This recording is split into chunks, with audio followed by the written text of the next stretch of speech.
10 o'clock. We'll call the Harrison County Commission meeting to order. If you'll please stand, I'll do the invocation, followed by the pledge. Bow our heads. Dear Lord, I pray that you guide us, always satisfy the needs to be met during this meeting. Strengthen us as we make tough decisions. I pray that we will be like a well-watered garden, like a spring whose flowers never fail.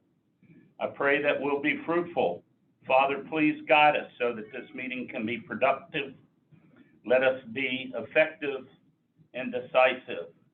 I also pray for we are able to tolerate the cabin fever that I'm sure we're all suffering at this time. I pray for the families who have lost a loved one from this virus. Give us the strength to serve as your earthly body until you call us home. Amen. Amen. Amen. I pledge allegiance to the flag of the United States of America and to the republic for which it stands, one nation under God, indivisible, with liberty and justice for all. Thank you.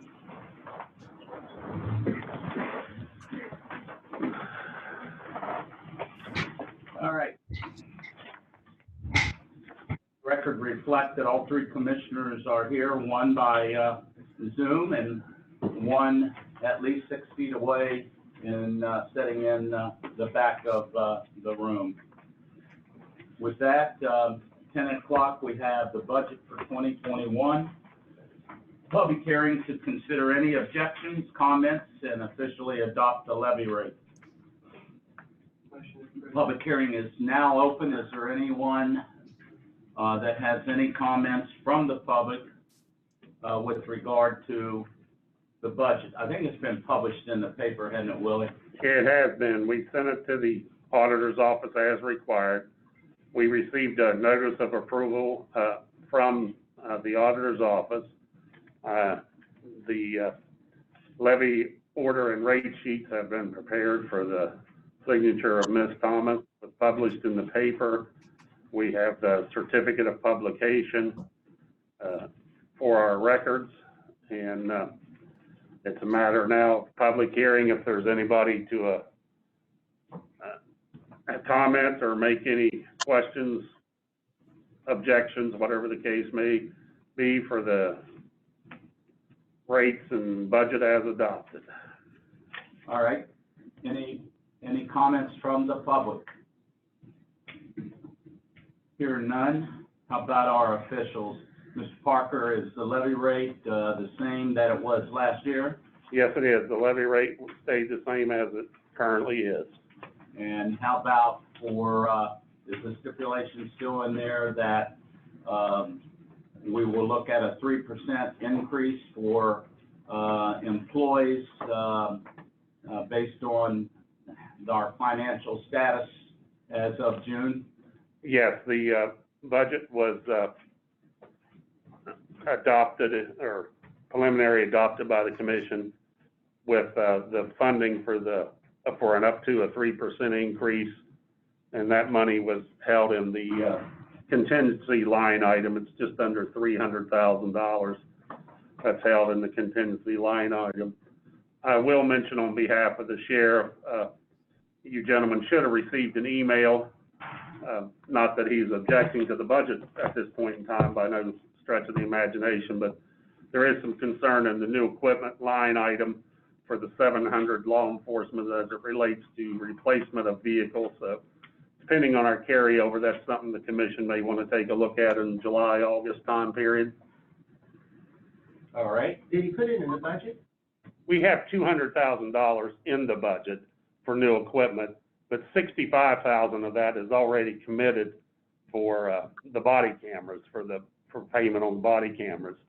So that leaves $135,000 for other new equipment. This year we had just under $160,000 budgeted for vehicles, many of those sedan type vehicles, which evidently you cannot get any longer in a police package. So we'll be looking at a SUV type possibly, which is more expensive. So if the commission and the sheriff want to replace as many vehicles as they did last year on the normal, what I call the normal schedule, it will require some additional funding. And that can be addressed. That can be addressed in After July or July. August, depending on what our carryover is, yes. Well, my question is why was that not put in the budget that we just approved? I mean, why am I talking about the budget one meeting after the budget? The commission allocated $200,000 in new equipment is what was allocated. Sheriff said he wants more.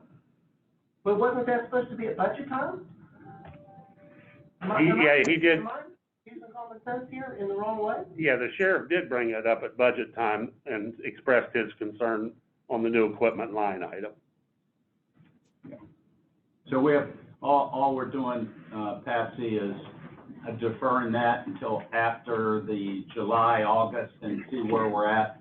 And it would be just to increase his line item in the equipment.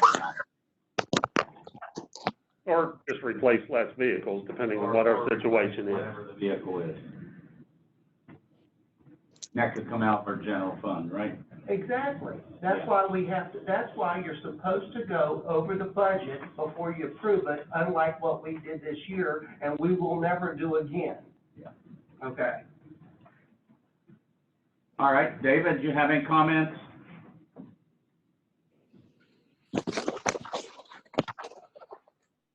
Motion to approve. Commissioner Hinkle? Can you hear us, David? No, I don't have any comments. I will say there is a rumor running about the courthouse and what the cost of living raise is going to be. And I wish right. it would get stopped. Can't, it's hard to stop rumors. It depends where they get started from, Ron.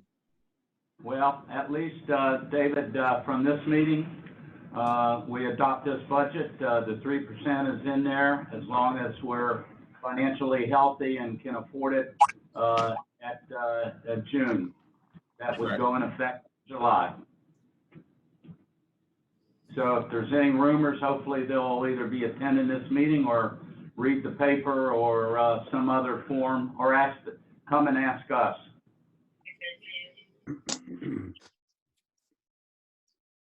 Yeah, the rumor is what, David?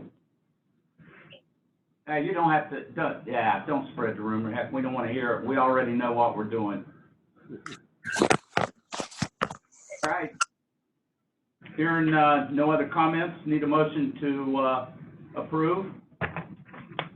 Motion approved. We have a motion to approve. Any further discussion? Hearing none, all in favor say aye. Aye. All right, public comment period. Do we have anybody from the public or that's present here have any comments that they would like to put on the record? Going once, going twice. All right. Item 2 is consent agenda. What's the pleasure? Move to approve. All right. All in favor say aye. Aye. Aye. Item 3 is payroll change notices. It looks like we got about 10 of them. Let's go back to the consent agenda. All right, we're revisiting consent agenda. On the consent agenda, just from this point on, I understand that we're using a stamp and David is being signed for an initial by Willie. That's totally been able to get him either.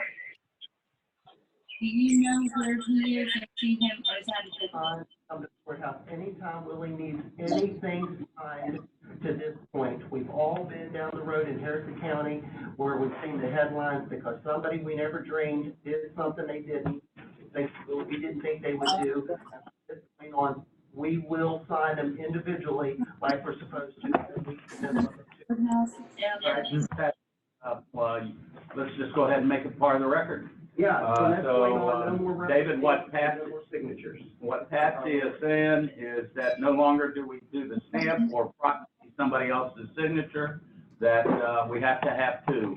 And if you can't find 2, then the payment that were vendors will just have to wait.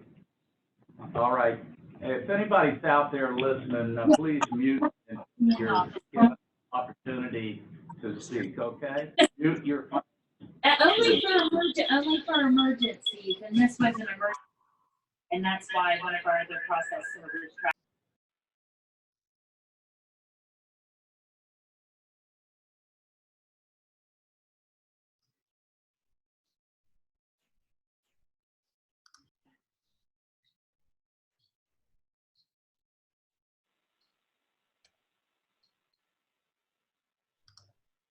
Are we still on?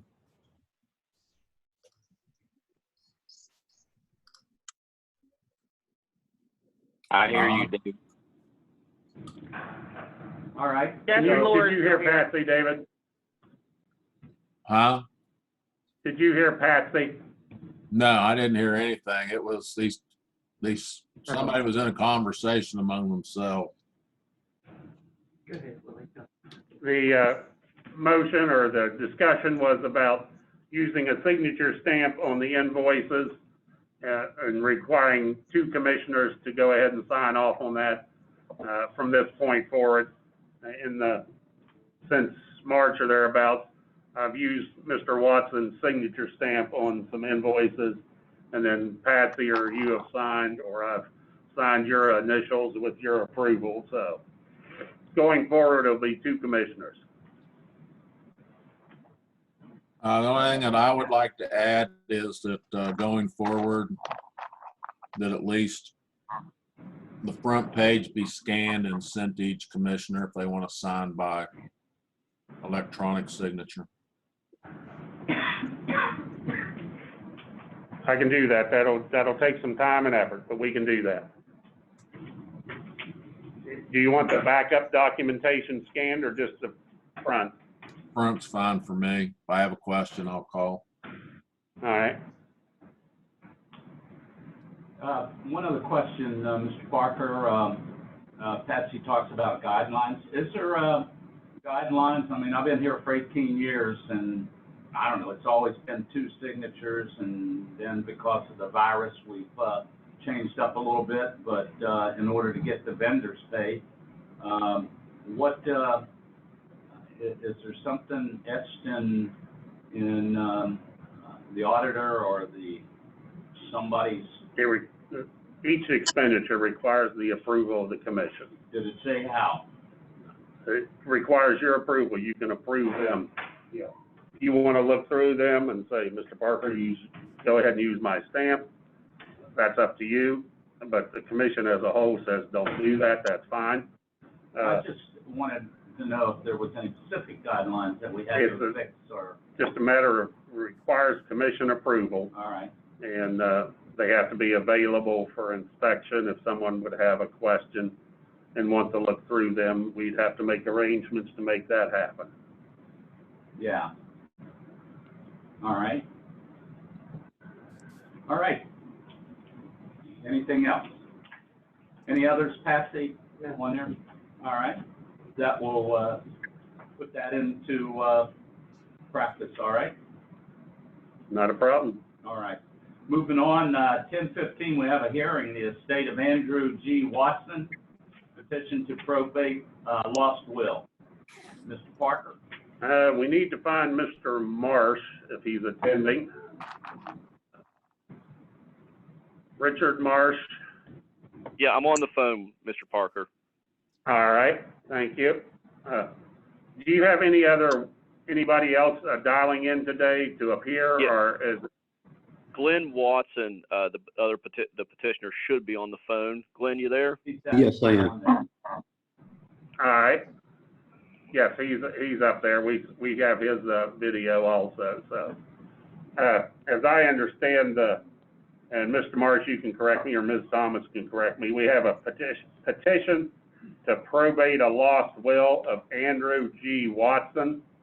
The sole heir is Carmilla Watson. Her power of attorney is her son, Glenn Watson.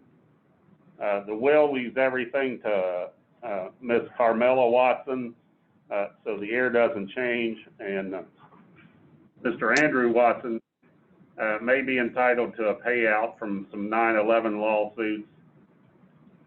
And that's one reason we're trying to get this settled before May if possible.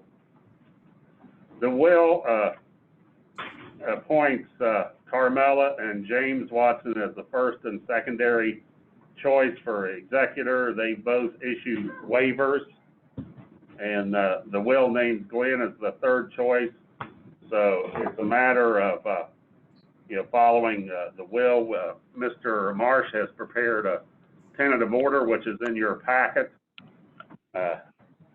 outlining, the order granting petition to probate a lost will, based on our hearing today, depending on the action of the commission. Mr. Watson, if you would, or Mr. Watson and or Mr. Marsh, if you'd like to go into more detail at this time, it would be appropriate. This is Richard Marsh. I think that Mr. Parker summed up everything. To us, the main issue is that Carmela Watson is Andrew Watson's surviving wife, and it would be the sole heir if this went intestacy. So we're not changing the heir by doing the will. We want to qualify because it makes it easier to get payout for the 9/11 judgment fund. And in terms of the loss of the will, from what we can tell is this will was executed on November 7th, 2006. It appears that it is proper will, except for it's not an original.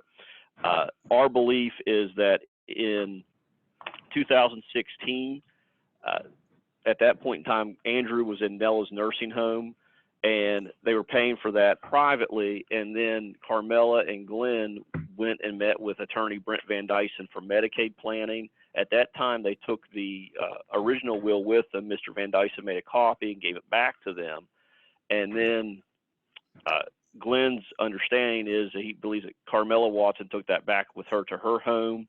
And then in November 2018, she moved in with her daughter in New York, and Mr. Watson believes that they lost that will as part of that move. So the belief is that Andrew Watson never had this original to destroy it. So if he can't destroy it, then it's presumed lost, and that's kind of where it's at. It's just something that got lost in the shuffle of elderly people getting moved around, and that unfortunately happens sometimes. But from what we can tell, he never had possession of it because it was taken to Mr. Van Dyson, who made a copy, who gave it back to Carmela. And at that point in time, Andrew was already living in the assisted living facility and never had the original again. So I think that sums up where we're at on that. Glenn, did you hear your attorney give a summary? Yes, I did. You have anything that you would like to add? At this time, no, he pretty much summed it up pretty good. All right. Susan, do you have anything that you want to, any recommendations? No? Mr. Parker? It would be appropriate if the commission so desires to approve the draft order prepared by Mr. Marsh and proceed with the probate of the lost will. And fix our signatures, right? President's signature would need to be affixed, yes. All right. We have a motion. David, and any comments? We have a motion. Hearing none. All in favor, say aye. Aye. All right. Go in peace. Thank you. All right, back to item. Thank you, commissioners. Thank You're you. welcome, Richard. Bye. Back on the agenda, payroll change notices, about 10 of them. Mr. Parker, any surprises there? You have a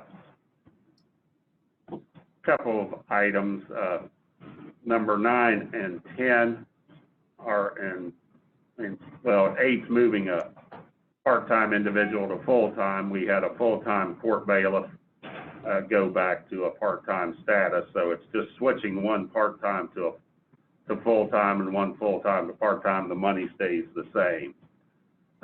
Mr. Harris, David Harris would move up to a full-time court bailiff recommendation. Number 9 is the employment of Mackenzie Mallow as a deputy sheriff effective today.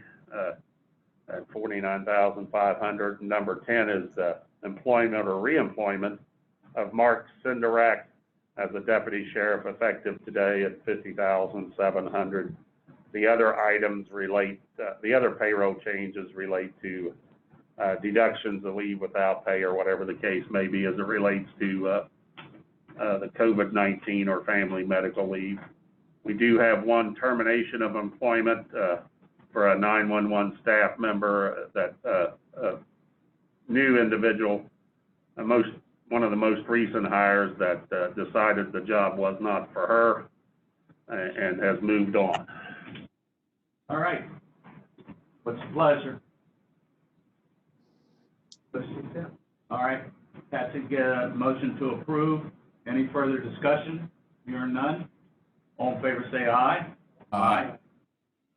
All right, item 4 is exonerations, corrective tickets, joint property applications. Have none. We have none. Consolidation of land, segregation of land. We have none. Item 6 is consider approval of project fund requisitions for the payment of costs associated with the project to be financed from proceeds of Series 2019 bonds issued to Charles Point Economic Opportunity Development District Series 2015, A and B, in Series 2008A, the Charles Point number 2 northbound Northland Bay improvements. Mr. Parker. We do have 3 requisitions today.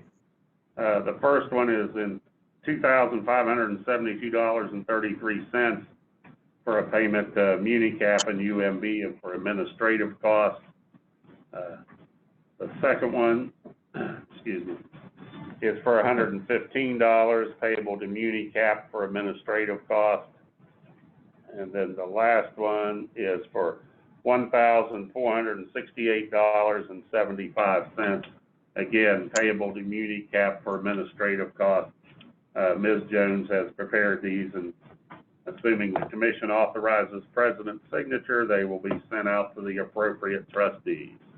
All right, and the funds are actually come from the TIF area funds or the bonds, right? Yes, that's correct. All right. We have a motion to approve. Any further discussion? Hearing none. All in favor, say aye. Aye. Item 7 is review, discuss, and consider the sale of alcohol to out-of-state residents due to the coronavirus pandemic. Consider request to the Harrison-Clarksburg Health Department, OEM, will inquire with procedures from other counties. Patsy, I know this has been one of your issues, and also I've had discussion with the president of Mon County Commission with regard to what they were doing, and that was because a lot of people from Pennsylvania was coming over the line, purchasing thousands of dollars worth of alcohol to take back into Pennsylvania and the state of Maryland, which is close to them there. Patsy, you want any elaboration or anything on it?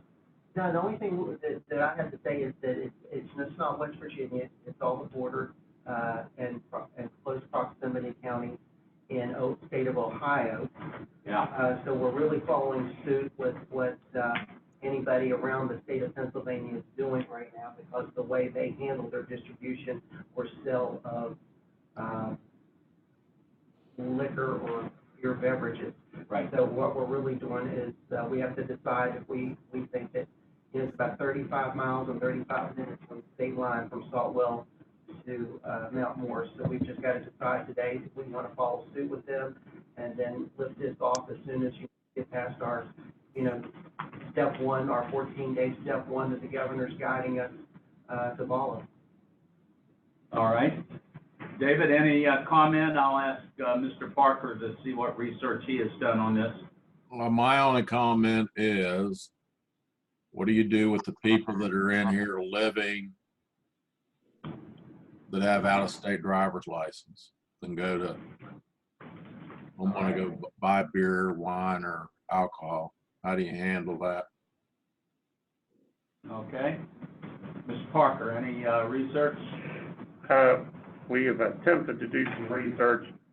Some border counties have issued, restrictions through, I think this would need to be through the county health department. I don't think it could be through the county commission. As far as I'm aware, all the orders have been issued by the county health department as a part of the condition of restricting the spread of COVID-19 is what the basis is for the action. So if the commission would want to proceed, my opinion, the correct procedure would be to request the public health department to issue an order restricting whether you wanted to put parameters. I don't know how you would do that for someone that would have an out-of-state license that may be living or working here, how that would work.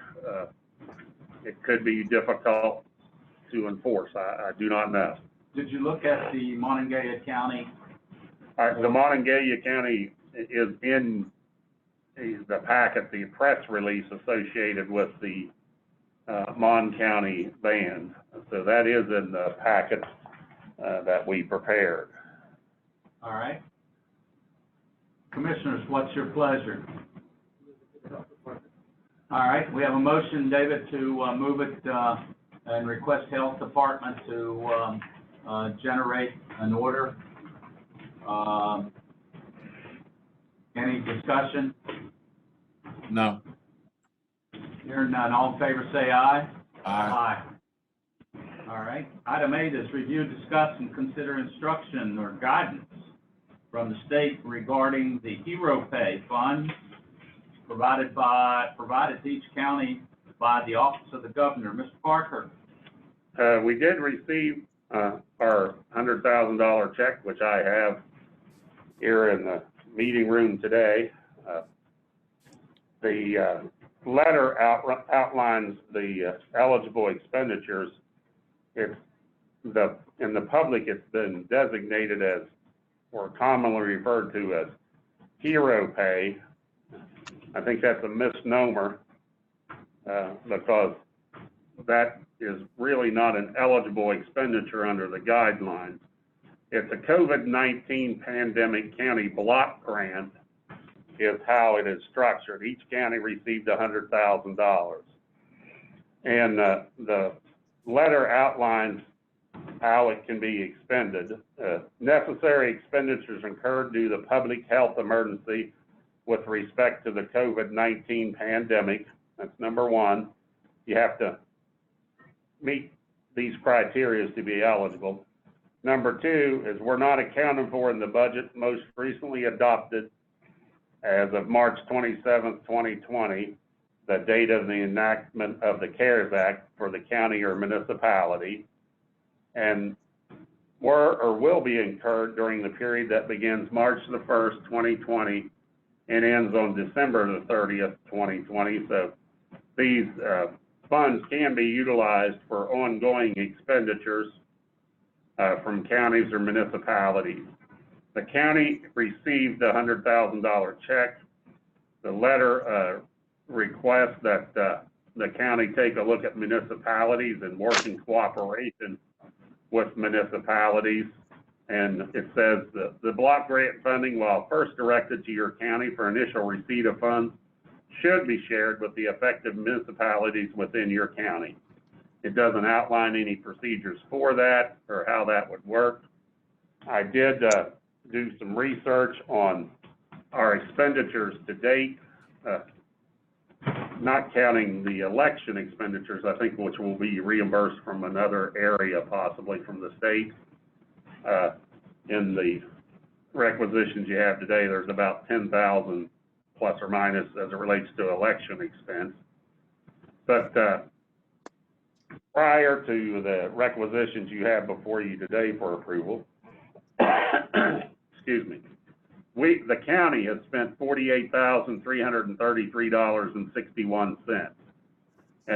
And you have $16,000 in your requisitions right now, which will put that total at approximately $65,000 already expended for such things as masks, hand sanitizer, equipment so people can work remotely. I'm not sure how the commission wants to, if you want to allocate, that, because all those expenditures, that $48,333.61, occurred after, to the best of my recollection and research so far, after March the 1st, so would be eligible for this funding.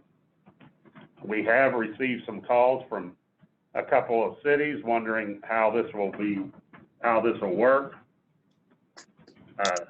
We've received some comments that, as it relates to the hero pay of frontline workers, whoever those may be,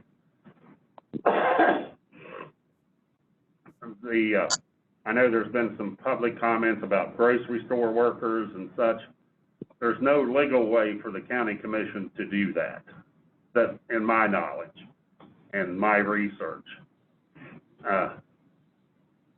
If it's shared with the city, cities or municipalities, I would recommend that they submit expenditures for your review to see if they are eligible and meet the guidelines instead of just sending money directly to the municipality. I would not recommend any type of pay, additional pay, supplement, whatever you want to call it, hero pay, as much as it may be well deserved, to any type of frontline worker, frontline responders. I don't know where you would draw that line. I don't know how you would make that determination. It would be my recommendation that we expend these funds on behalf of the county and/or municipalities for personal protection equipment and related equipment of working remotely. If you have questions, comments, how you want to proceed, we will be putting this check in a separate fund as directed by the auditor's office. They've directed that this $100,000 be deposited in a separate fund for tracking purposes. All right, comments, David? My only comment is to agree with Willie at this point. I think we have to hold the check, notify each city, let them supply what they think they've spent that's above and beyond their budget, see what that number comes to, and then come back and revisit it. And I'd also like, if my other two commissioners are willing to sign, I would like to send a letter off that I appreciate what the governor's done, but I think that to equally divide this between all the counties wasn't fair to the larger counties that have some cases probably 4 or 5 times the expense, especially the hot zone counties. And there should have been a formula to distribute the money more fairly among the counties that are in need of it. All right. Comments, Patsy? The only thing I had to comment is to read from the, add to what Willie did, and I agree with Willie 100%, from the governor's office and his signatures. These block grant funds are not meant to backfill local budgets or to pay ordinary expenses to the county or municipalities. Rather, the block grant funds are meant to help pay for expenditures occurred to the COVID-19, and I agree with Willie that what we should use is to spend for all county expenses so far, and then if there is money left over when this hopefully ends, whenever it does end, then we can find a way to distribute that money to municipalities that have incurred the same unnecessary costs as we have. All right.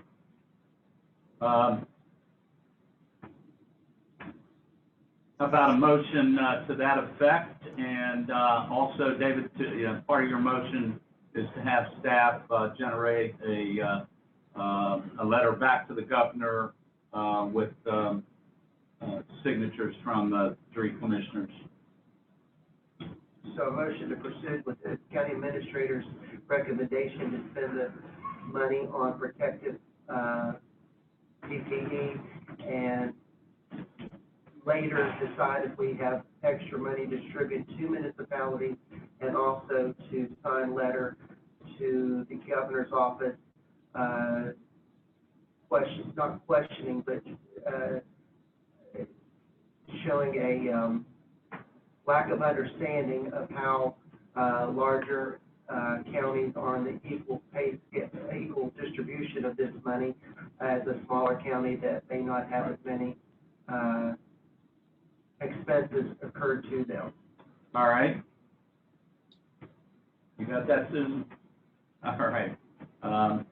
Hearing no further discussion, we do have a motion to that effect. All in favor, say aye. Aye. All right, item 9 is. Let me just, that motion would include also the equipment to work remotely, for personal protective equipment as well as equipment to work remotely. Yeah, the only Okay. question I have for you is like today, the $5,000 that we're gonna give to support the homeless, could that go into that? No. All right. You okay, Mr. Park? Yes, sir. All right, item 9 is review, discuss, consider contribution of $5,000 request to United Way of Harrison County regarding homeless situation during the coronavirus pandemic. Discussion, passage. She's on there, Ron. If you wanna Ms. Rexroad, Hi, good morning. you're up. All right, well, thank you all for your time this morning. We are requesting $5,000 to help us fund an alternate care site here in Harrison County. So this site would allow us to pull folks who are high risk for COVID-19 or those who are symptomatic out of our unsheltered homelessness pool population and into a hotel. Firstly, our concern with this population is community spread. We have a lot of high-risk folks in this population who are outside right now, living in places not meant for human habitation. And should those individuals become infected, it could be a great risk, certainly for those who are homeless. They tend to cluster in groups in order to protect themselves. And this could spread like wildfire. If you look at places like Boston, New York City, other places where this has already spread through their homeless population, they're seeing a rate of infection that is 7 times greater than what it is in the general population. And as many of you likely know, this is a mobile population. They move around often in our community. So it's certainly an issue within the homeless population, but also an issue of community spread within the general population as they move through our communities. We do have the second largest unsheltered population of homeless individuals in the state. I see this as certainly a big issue that we at United Way are going to work hard to address in the coming year. In the meantime, we have this crisis where it has sort of exposed a larger problem within this population, and we feel that there's an urgent need to act here. Most of the shelters in our region are on a lockdown, and this is a policy that safeguards the shelter population. It's a good thing. There's very close quarters in the shelter systems. And this allows us to protect vulnerable people who are in shelter, but it simultaneously means that there is no entry to shelter. So if you become homeless right now, or you are homeless and on the street and you want to get into the homeless services system, you'll have a hard time finding a place that will allow you to enter, as most in our region are operating on a lockdown. So we've seen other counties around us pop up alternate care sites. Marion County, Mon County have done so. And I believe that their county commissions are involved in that effort, as well as their local United Ways. So we see this as a natural partnership, and believe that it will safeguard the community and is in all of our best interest to pull symptomatic folks and certainly high-risk folks out of this population where they can quarantine. All right.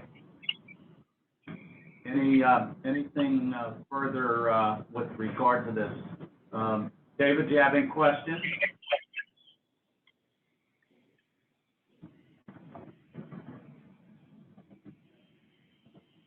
Patsy, you got any questions? All right, I've got a couple, Ms. Rexroad, that. Hey, Ron. Yeah, go ahead. I'm David. sorry, I was muted. I just wanted to know if the health department has approved this site. So the health department has been aware of us having these conversations and working on this issue. Chad and I have spoken, and he said that, he clearly has identified that this is something that we could use, but that the health department has not had, does not have the capacity to do this work themselves. So we're certainly having those kinds of conversations with the health department. So the answer is they have not been down to look at where you're keeping the people, and the health department has not approved it. They have not been down to the site where we're keeping folks, but we're keeping folks in individual hotel rooms. But the health department has not been here to our site, no. Okay, and you've already started placing people? We have some in hotel rooms who are very high risk, who we pulled out of the population, many of them who are very ill with psychiatric disease. And where's that site? I am not going to disclose that on this call in the interest of safety of our residents, our clients. Do you have intentions to have the health department come down and look? We would certainly be very open to that. I will give Chad a call first thing today. What is your accomplishments that you're trying to accomplish by putting the people in this motel? So first and foremost, we're trying to limit the spread of this disease within the homeless population. Like I said, they tend to cluster in groups. If one of them becomes ill, they lack, basic access to sanitation practices. They tend to share things. This could spread through the population very rapidly. We have a lot of very vulnerable folks in our unsheltered population right now, and more who continue to become homeless, who wind up on the streets. I've been speaking with UHC, and I can tell you that half of their census for this month on their behavioral medicine unit, folks have more than half of their population that they've admitted this month on that unit have been homeless, and they have no place to discharge those folks to. So certainly our first and foremost goal is to prevent spread. Secondly, our goal is to link these folks to the services that they need to stabilize. And then ultimately to housing. We, at the end of all of this, we don't intend to dump any of these folks back onto the street. We're going to work with them to get into appropriate housing programs that exist in our community today. And that'll be through Section 8? Well, through Section 8, through public housing, through permanent supportive housing. There's a rapid rehousing program through the West Virginia Coalition to End Homelessness. So we're going to be looking at all of the resources that are available and seeing what's most appropriate for each person given their needs. Because it's my understanding there is potentially anywhere between 200 and 400 people waiting for Section 8 in our county. So Section 8 is certainly one option, but it's not the only option. And most of the people who we have been screening are very high risk. They're chronically homeless, and Section 8 isn't always the most appropriate program for those folks anyway. And so looking at things like public housing, many of them do have the documented disabilities, looking at things like permanent supportive housing, which is really meant for folks who have a documented disability and have been chronically homeless, which is the majority of the folks that we have screened into this. My one other question is, do you have any medical background? Me personally, I do not have a medical background. We are in contact with folks at Health Access, and we have care through their system. So we do not currently have anybody who currently needs medical care. If we were to need medical care urgently, we would of course go through UHC's ER. And if it were a routine, checkup or kind of an issue with a chronic health condition that one has experienced, we would contact Health Access and link to one of their providers.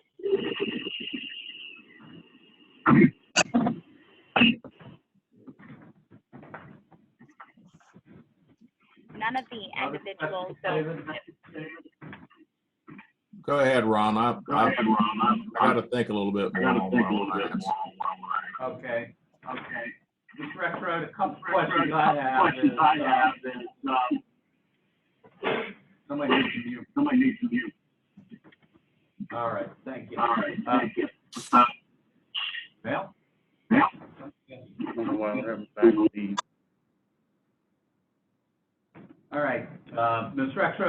questions I have is, the placement of these individuals. Do the municipalities or the leadership in those communities, know locations of where you're placing individuals?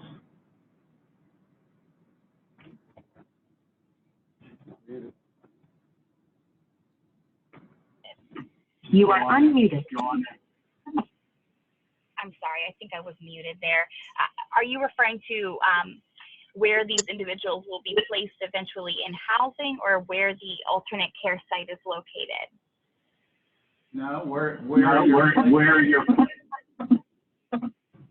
you're placing the individuals, does the leadership like Bristol, Clarksburg, Shinston, Lost Creek, West Milford, are they aware, or is this something that they don't need to know?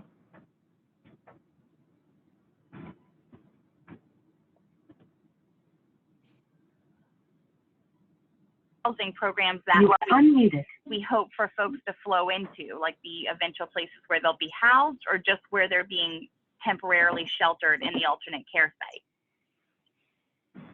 If you could give us your answer a little bit again. I think we had you muted because we're getting feedback for some reason when you're unmuted. But I think Commissioner Watson's talking about where you're planning on housing these individuals at the alternative site initially. Yes, I do believe is his question. Correct. Okay, so the alternate care site, we have made some officials aware of where the alternate care site is. That's not something that we're going to make public for the safety of our clients, but would certainly, make that public to certain officials who wanted or needed that kind of information, but it's not something that I would necessarily want to disclose on this call. Yeah, well, one of the questions that we're getting is, the public should have a right to know also what they have in their community, and particularly law enforcement. Sure. And so some of those, with what's already been printed in the newspaper and by the media, have already responded with regard to that. A couple other questions, though, I have before I forget them. The budget that you have, when do you run out of money? It doesn't seem like paying motel for a period of time that you would have sufficient funds to continue that on any kind of a long-term basis. So once those individuals' time is up there, then they hit the street again? And No. and before you answer that, the other question I have, you commented that Harrison County is the second largest homeless population. What attracts the homeless here? Or all these individuals, were they residents and, from our county to begin with? Okay. So back to the first question, certainly if law enforcement wanted to be made aware of the location, that is something that we would absolutely be willing to work with them on. It's just that it's in the best interest of everyone's safety, my safety, the safety of our clients that I'm working with here, to not have this location disclosed to the full public, because there are specific conditions that would allow someone to enter this program, and I do not want to put that location out there and then have a swarm of people, who are hoping to enter this program who don't meet the conditions to do so. So that's the reason for wanting to keep the location disclosed and not available to the public. It's certainly just about the safety of individuals that I have here, and we have a screening process that allows folks to enter this program. It's not as though anyone can just show up and enter. There are specific conditions. The second question, in terms of where folks will eventually be placed into housing in municipalities, so the programs that exist in our community currently, housing programs that exist already here in Harrison County, the majority of which are operated by the Clarksburg-Harrison Regional Housing Authority. The public housing units are the locations of those units are known. Section 8 vouchers, of course, can be, you get that voucher from the housing authority and then can be used throughout the county as long as that unit is approved by the housing authority. So those vouchers can be taken anywhere and in the county. And then permanent supportive housing is an existing program that we've had in this community for years. And they have several units throughout the county that belong to that program utilizes for folks who have experienced chronic homelessness or have a documented disability. So folks who meet the conditions of that program are referred to them at the housing authority and then placed in one of the units that they work with there. So all of these programs exist in our community today as it stands. So I would imagine, certainly the municipalities are aware of those programs because they've existed here for years. In terms of, why are we the second largest homeless population in the state? This is a really a long, extensive answer that we could explore, I think, probably at a different time. From my exploration in the last year, one thing that I know about homeless services here in Harrison County is that we have folks become homeless in every community every year. I think we're likely to see that increase as a result of the economic impact of COVID-19. The piece of homeless services that we have not been well equipped to do is the housing placement piece. So if you become homeless in Harrison County, you are much more likely to experience that homelessness for longer than you are in other places who are well equipped and do that housing placement, who do that well. Ultimately, HUD says it would be, a person should not be experiencing homelessness within a shelter system for longer than 30 to 50 days, that's a kind of a best practice that's accepted. And, certainly we see that timeline extend here in our community much longer than that. And it's, whether they're on the street, whether they're in a shelter, folks tend to experience homelessness longer here. And we have to get better at that piece that helps folks move from homelessness, get stabilized, get connected to the services that they need in order to stabilize and move into housing and, become healthy and, stable members of our community who can then go out and use that housing as a platform to achieve other goals. So that's certainly a piece of work that I intend to work on in the coming year. And, it's certainly an issue that we have here in Harrison County. I think we have a lot of really good providers who are doing the best that they can every single day. We still have some work to do on becoming really good at that housing placement piece, getting folks off the street, the resources they need, whether that's treatment, whether that's psychiatric care, whatever that might be, to allow that person to stabilize in housing and to, get back to living a well, healthy life. All right. David, do you have any other questions? I think you're muted, David. I think you muted yourself. Concerning medical care, are you all going to transport these people to Health Access or to the hospital? So Health Access is doing telemedicine for basic issues. If we were to have somebody who were to become symptomatic for COVID-19, and we have a screening protocol that we're following each day, that we're screening them, if a person were to develop the symptoms of COVID-19, but not be having a breathing emergency at that moment, we would call Health Access. A provider would talk to that person over the phone, place the order for the test in the Epic system, and then they would be transported to UHC for the test. And then, you know, if the hospital did not admit them, they would go back to quarantine. So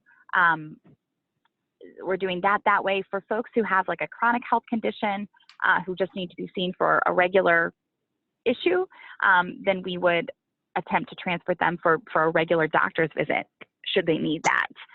We do have a passenger van that has an appropriate barrier installed between the passenger and the driver piece, and have appropriate PPE. Do you have any controls over the people that are staying there? I mean, we have expectations. We have a contract that they sign that details sort of what we expect of their behavior while they're in this program. But, you know, ultimately we, you know, if someone were to break that client contract, then it's certainly grounds for, you know, cancellation of their hotel voucher here. We've not had any issues at this point.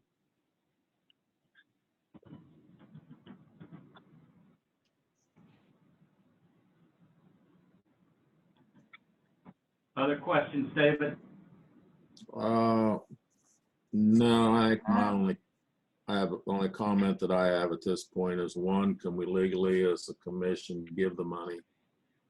And two, I think at this point, there's a lot of moving parts here that I'm not sure that I'm comfortable with, and I'd like for us to take it under advisement. All right. Patsy?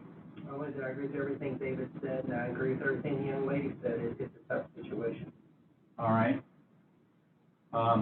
David, is that a motion?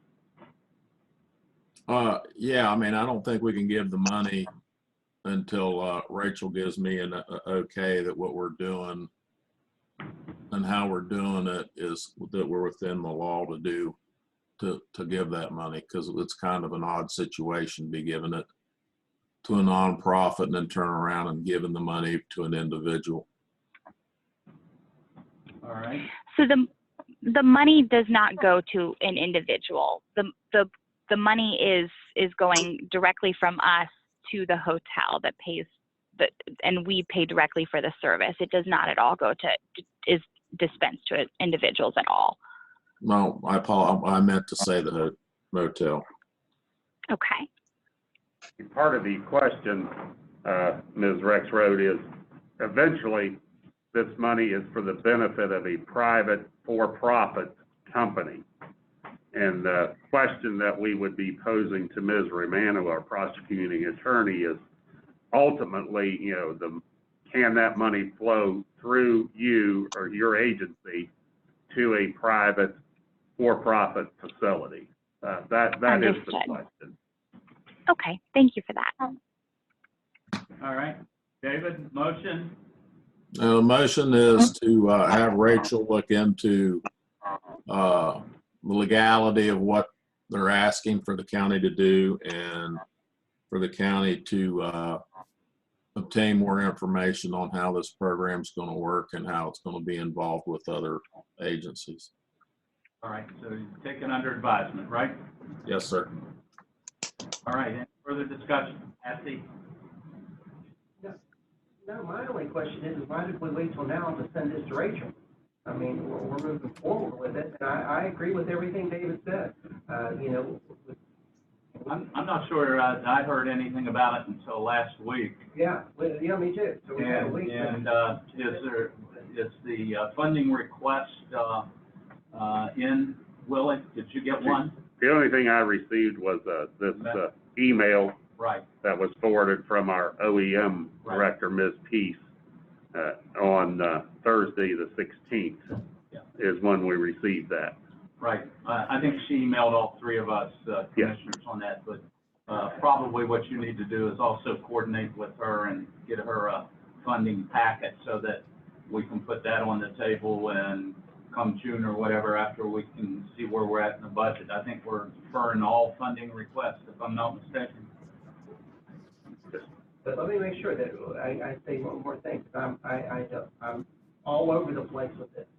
So to answer the question, Ron, let's be obvious. The problem with our homeless problem is that the Clarksburg mission draws everybody here from everywhere and has for some time. So that's the obvious. Two, that we all were aware of this a week ago, yet we waited till now to ask the question, which I agree with is okay today, but could have been asked for before, because you're not. And the other thing is, I think what I'm wondering is, how have the other municipalities that have done the exact same thing, I mean, we're not reinventing the wheel here, done this? I mean, is every county right now doing something they shouldn't have? I mean, this is a $5,000 hit from us. I know 2 counties right now that invested $25,000 into private, not for-profit hotels. So I'm going to vote to give the money today, only because everybody else has done it. So if we're in wrong for getting homeless people shelter right now, 1, for their benefit, and 2, for every single person's benefit, to keep them out of our grocery stores and out of our convenience stores, because we're scared to death of the spread of this virus for all people, whether they're homeless or not. How do we say no to this right now? I mean, if we have to eat it, we have to eat it. But if we're in violation, our 2 counties from here to Pennsylvania are in violation, and 3 other counties south of Flatwoods are in violation that I know of, because I've read the newspaper. I've read the social media, what they've done. So it's even part of our commission letters. So I don't want to hold off until I'll hold off, I guess, if I have to, but I don't want to. All right. I have a question. Who has the contract with the motel? This is a partnership between the West Virginia Coalition to End Homelessness, our United Way, and a few other social service providers. The West Virginia Coalition to End Homelessness holds the contract with the hotel. So you'll be giving money to them. So we have a billing account that we have set up with them, and it would be going straight to the billing account for the hotel. So it's not really I'm trying to understand how it's a United Way. You're sending it to another organization and they're going to pay the bill when they submit the bill to you? So we are set up to also be billed. So the funding is split between our entities. So the coalition has agreed to pay $5,000. We have agreed to pay $5,000. And we have requested that you all pay $5,000. So I guess if it made it easier, you could pay it directly to the hotel, or you could pay it to us as we're being billed for the services from the hotel. Or we could pay it to the coalition to fund homeless. Or you could do that, yes. David, just so you know, I'm all over the place with this too. I admit I am. I don't know what to do in the sense of compassion, and at the same time I want to be careful with taxpayers' dollars. We are on the same page. You, her, Laura, Ron, we're all over the place on this. I don't know. I just don't know what else to do other than to help them and get them off the street to protect them and everybody else from the situation that we have. I think that there are a lot of issues, a lot of deep issues around around homelessness in our community, guys. There's a lot of work that we can do. We have a foundation to do it from. We have good providers in our community who are ready and willing to lend a hand. And we have those who work hard every day to make an impact in this area. So we have the ingredients that we need to work on this issue over the coming year. I'll be the first to acknowledge that there are a lot of issues with it. But right now, this crisis hit out of nowhere for us. And, with all of these shelters on lockdown, we're likely to see, if we don't get a protocol in place that allows these folks, particularly those who are high risk, to flow into a system that connects them with other resources they need, helps them stabilize and get into housing, our unsheltered population has the potential to absolutely skyrocket. And that is a big concern of mine. At least if we have a protocol in place, we can limit community spread amongst this population. And secondly, we can start to work with them and get them the support and the housing they need so that they don't wind up living on the street for years to come. When's our next meeting, Mr. Parker? It's one of the items I was going to talk to the commission today. If you wanted to have your next meeting on May the 6th, which would be the normal meeting date.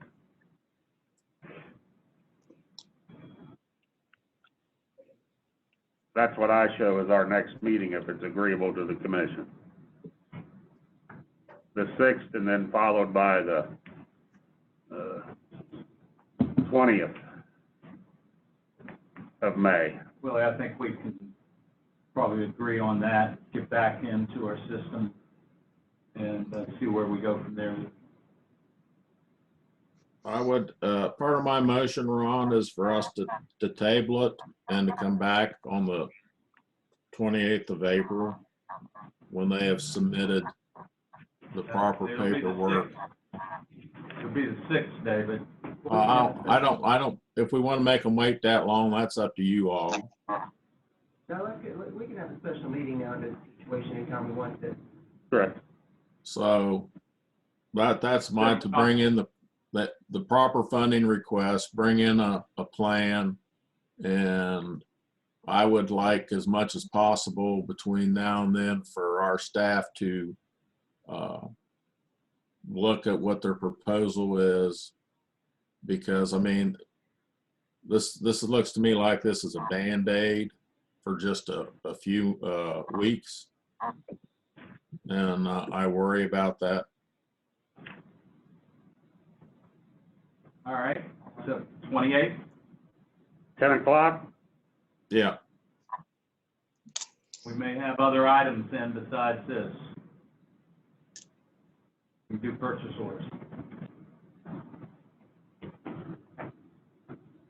All Ms. right. Rex Road, I'll be in touch later today and try and obtain more information, written information, and a plan that outlines, the procedures, process, and how we're, how the plan or program is working.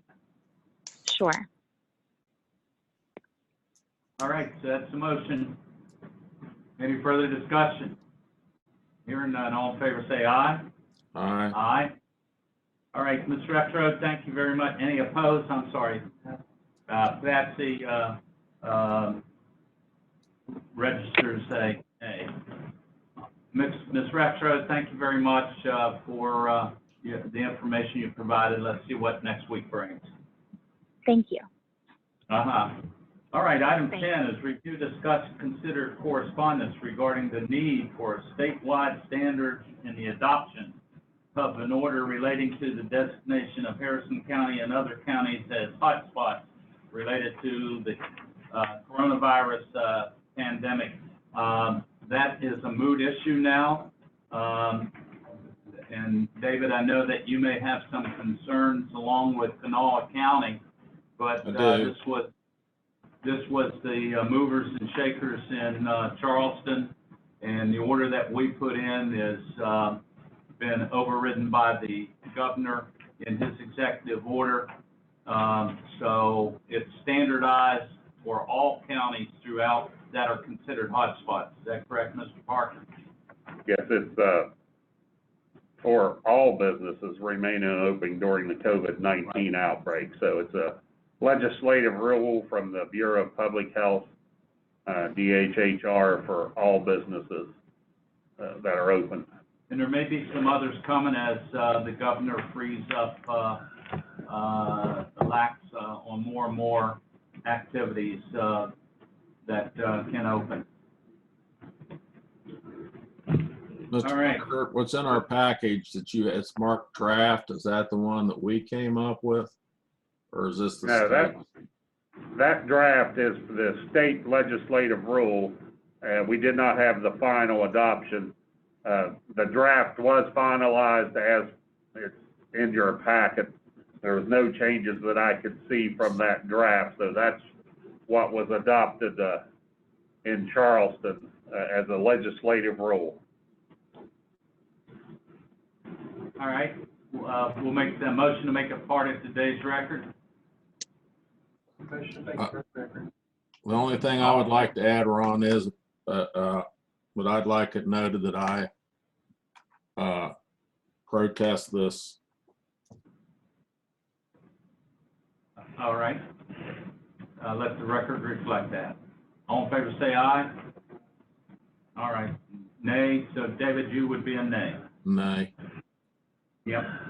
All right, item 11 is discuss and review and consider matters relating to the 2020 census. I think that, I think she's, unless, pardon? I think Ms. Johnson's on, Oh. our original. Ms. Johnson?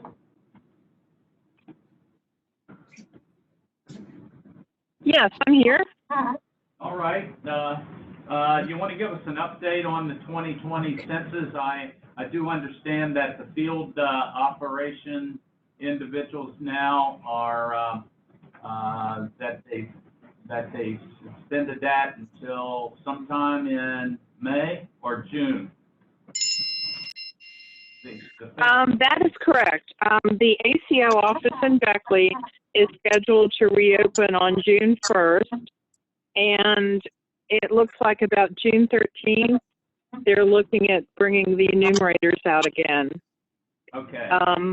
I emailed each of the commissioners with an updated schedule and the current statistics for Harrison County and all the towns within Harrison County.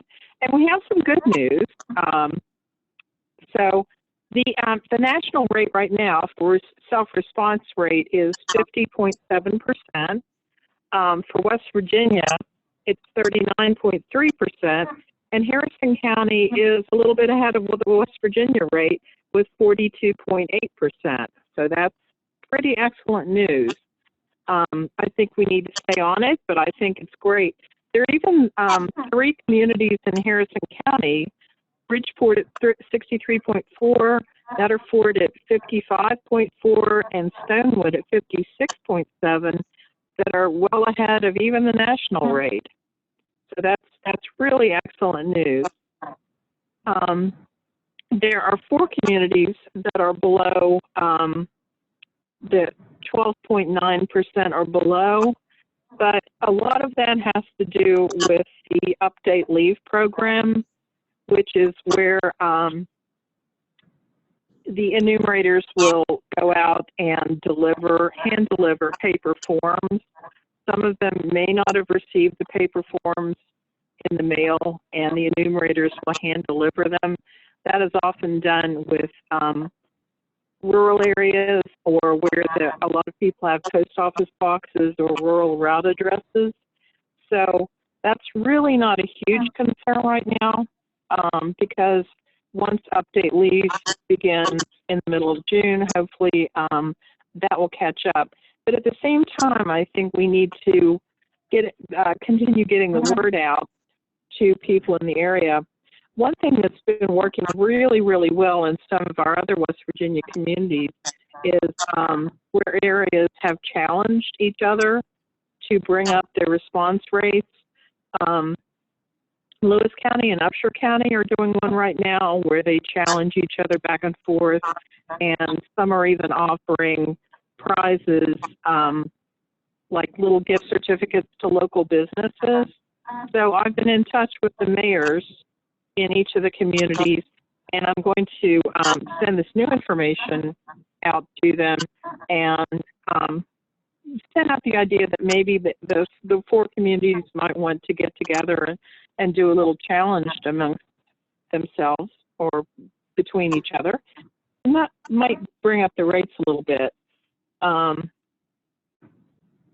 So did you all have any questions for me? Questions? Patsy, anything? Hey, only good news, thank you for that. If you do forward us the video that you guys made on how to do the census, then we will get it on our webpage here at the courthouse, and then I can help you get it anywhere else I possibly can. I think this is, unfortunately, it flies under the radar because people don't realize how important it is to us in the next 10 years. So if you could please get us that information in a little video, we could post it, and even if people didn't watch the video, they would still see it pop up. But thank you for everything you're doing Okay. for us. Oh, sure. I have some videos and some information packets that I'll send you. And if there is a press person there today, there are some good press kits that we have out that I can send information as well.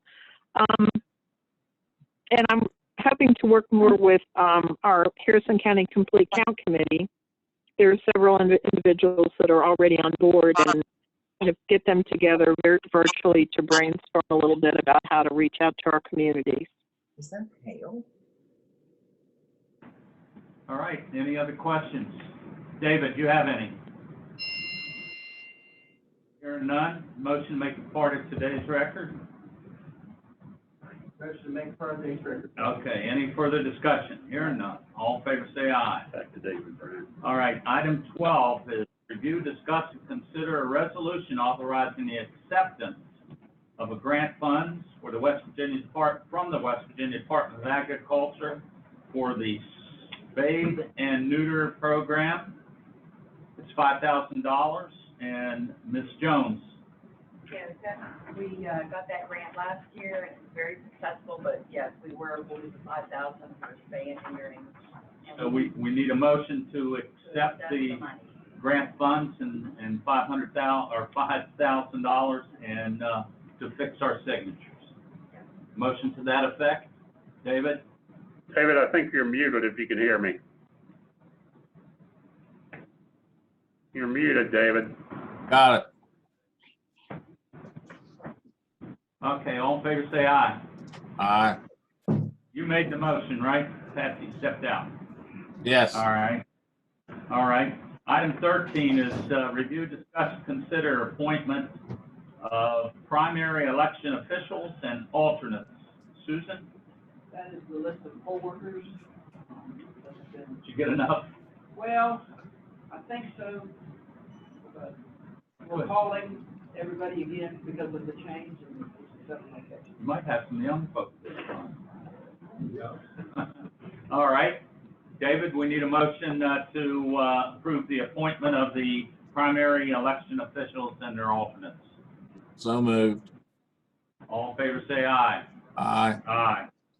Item 14, review, discuss, and consider budget revisions to general fund related to purchase of vests for law enforcement, movement of funds from contingency area and vital service levy, movement of funds within department.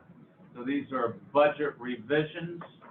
Yeah, the first item is for the general county fund of $30,000 of funding to cover the purchase of vests that we've made earlier in the fiscal year. The statute requires the county to expend the funds for the purchase of vests, and this just covers that expenditure of $30,000 for the general county fund. The budget transfers revisions for the vital service levy are within the departments that they have. You have OEM and emergency dispatch, ambulance authority, and animal control. A little bit of overtime for security, where we have some part-time people that are working some overtime and additional hours, and then some money from Parks and Recreation from a capital account to maintenance and repair of equipment. Unless the commission would have any questions, the one for general county requires the president's signature and it's sent to the state for approval. The one for vital services levy is just in-house and just requires the commission's approval. All right. Motion for the president's signature. We have a motion to approve. Any further discussion? Hearing none. All in favor say aye. Aye. Item 15 requires no action, but it's correspondence from West Virginia Communities Risk Pool for claims related to the coronavirus pandemic.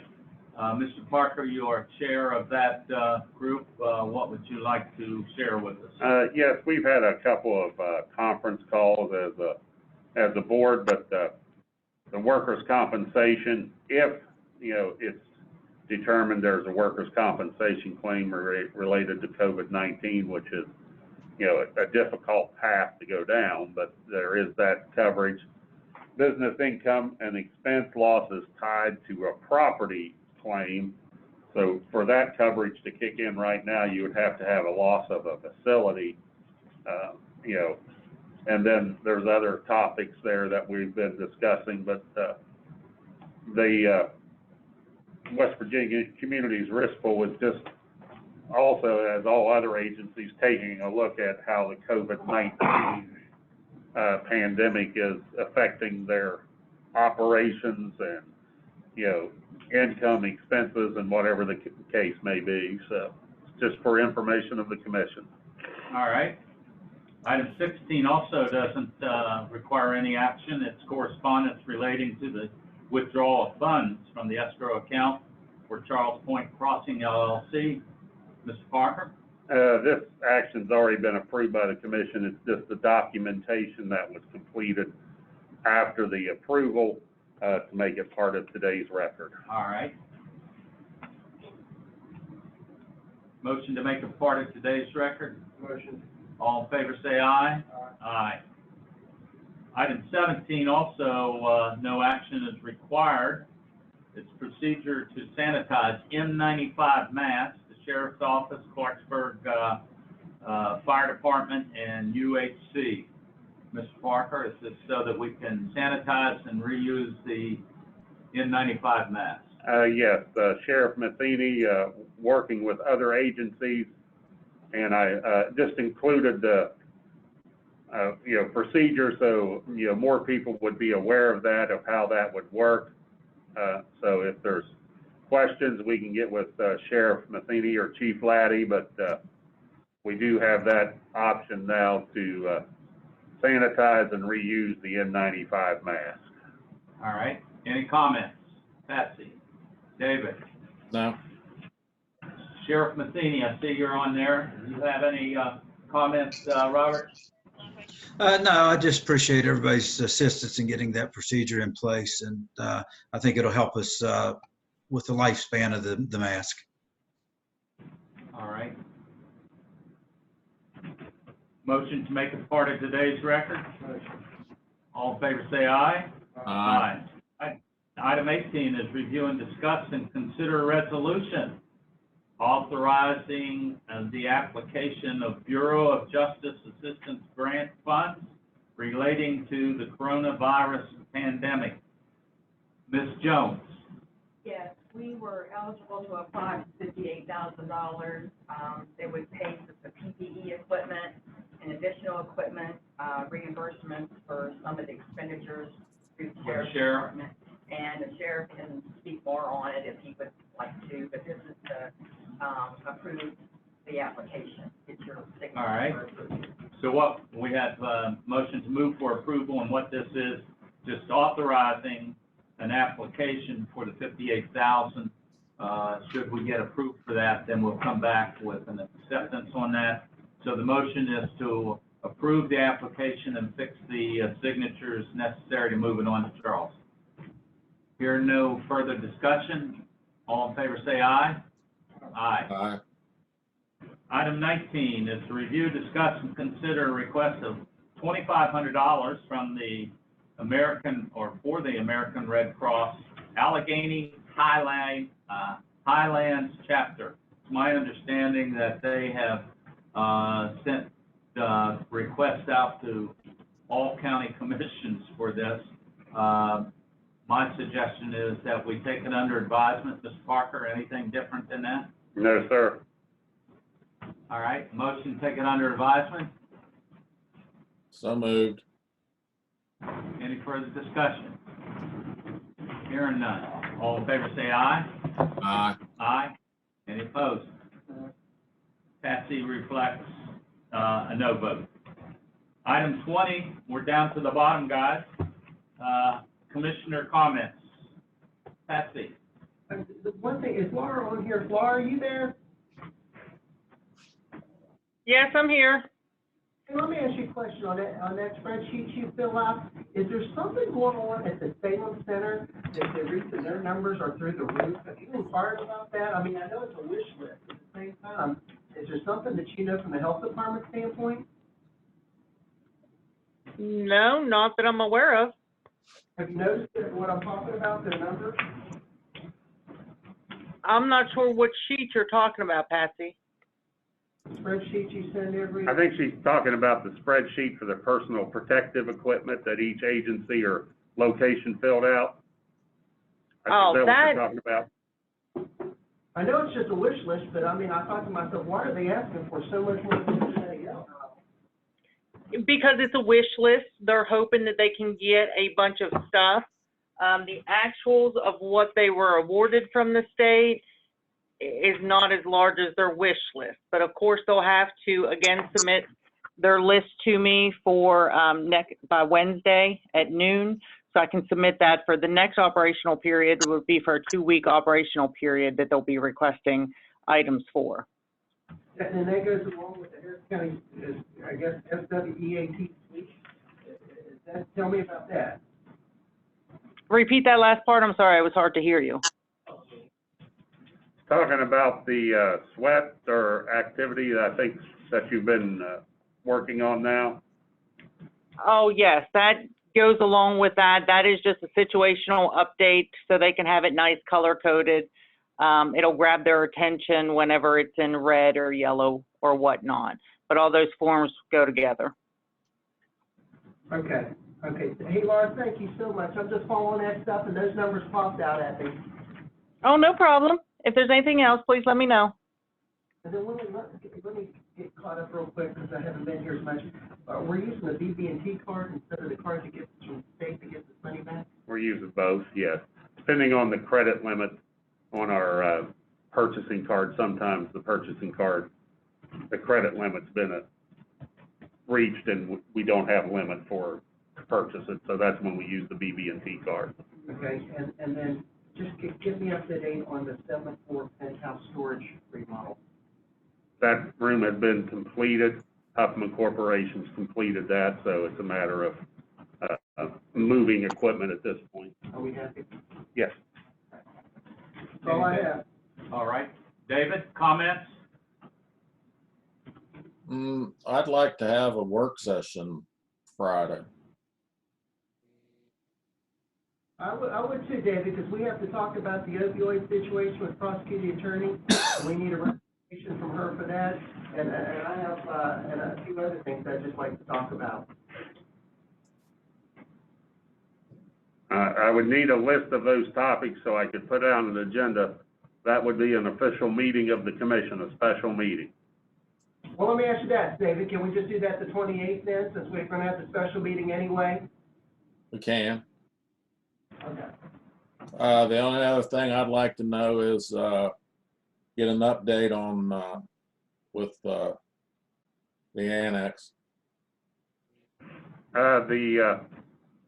And I'll put that on for the 28th if you'd like. Right now, the construction documents are complete and ready to go to bid if it's agreeable with the commission for the project to proceed to bid and see what would come back. What's our cost to go to bid? Cost to go to bid is very minimal. I mean, just a matter of advertisement and making, the documents available. Of course, the contractors or vendors would pay for the documents. It's just a matter of the public advertisements that we're required to make.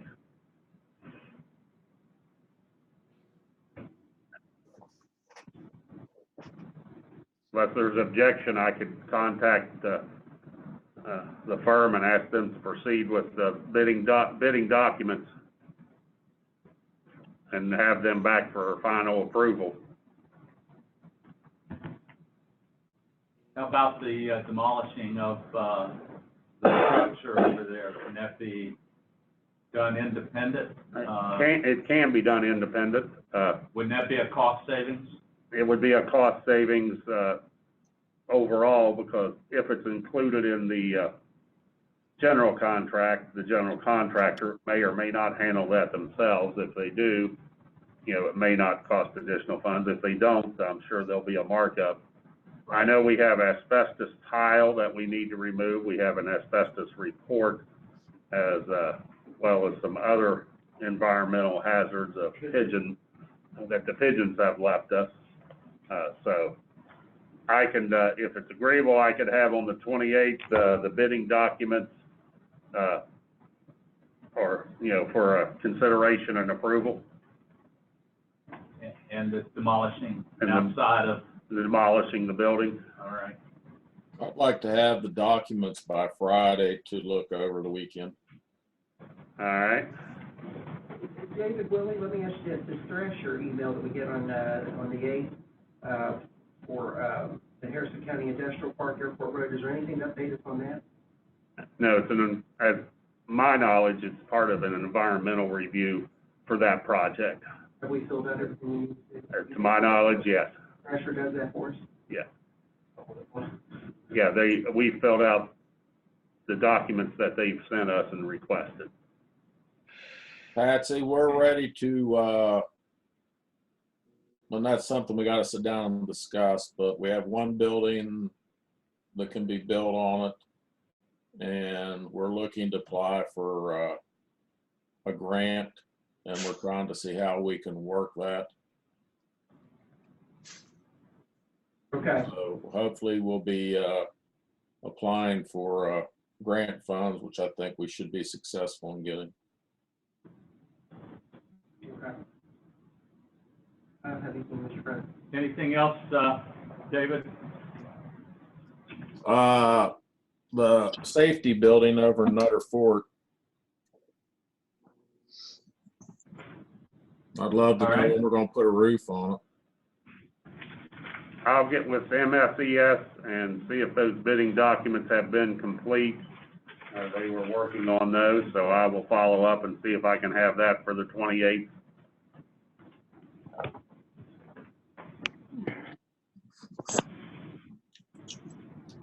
I think that's it for me. Thanks, David. All Thank right, you. just a little update on the power plant. I've spoken with John Black again, and they're still working through this, but without being able to meet with the financial folks. They're really at a little bit of a standstill, but as soon as the coronavirus thing is settled down, they're still moving forward to complete the finance package over there. And should be a lot of capital that hasn't been working. So we're just going to keep us updated on what's happening with our power plant. All right, Albert, do you have anything? No, sir. Thank you, Mr. President. You're welcome. Susan, anything? Well, actually, I do. Good. More than likely, I will be having to call back in because of the influx of these postcards and possibly additional help that can be reimbursed through the Secretary of State's office. I just want to make you aware of that. That's fine. Sheriff may, from the tax office, may have some same issues with people bombarding a lot of mail there with their tax statements. So whatever it I'm takes. looking at next week. I mean, we got to get into where those cards are coming in and we've got to, Are they coming in? oh, yeah, Yeah. they're here. Good. One of the, I'll work with you, but we may have one or two people from other departments, like Becky Nesbitt from planning, Okay. that could be available if that was. I think that's, yeah. Whatever. Pretty much I'll get something with you. I don't have to go. Yeah, I'll get with you. Okay. Anything else? For the good of the order. One thing, we have an estate, a McIntyre estate, that's a petition for probate of lost and holographic will in solemn form. If it's agreeable with the commission, could we set that hearing for 10 o'clock on May the 20th? That'll be fine. Okay. McIntyre estate, yes. Hey, Gary, any update on your testing? Unmute Gary. Yeah, I received the email, and I agree with with Commissioner Hinkle. And basically what I sent it for, sometimes it's not, it doesn't translate well from a email standpoint. But what I was trying to explain to you is that we have a line once it's available and once it's called a CLIA waiver from the FDA on the testing. Basically, if we need to buy those, I do have a line because we're a volume buyer with our lab. This is the same test that the Denver PD is using before every shift. So there are people using it, and I understand the concerns. We don't want to get in that business. Basically, what I'm saying is because we're a volume buyer with our drug screening, we buy more drug screening cups than probably anyone in the state, that they're willing to sell those to us. You know, once they're cleared, then we can probably buy as many as we need. And I'm just throwing that out there that, you know, because we have that availability. So, you know, once they do, these are the 20-minute, takes 10 minutes, the rapid tests for the antibody, but they haven't been completely approved. Once they are, though, we're first in line to get those if need be. Thank you. All right, anything else for the good of the order? Hearing none, motion to adjourn. Motion adjourned. All in favor, say aye. Aye. See you Friday, or next Tuesday, or whenever. I need some signatures from Mr. Watson and probably Commissioner Treetoss before they get out of here.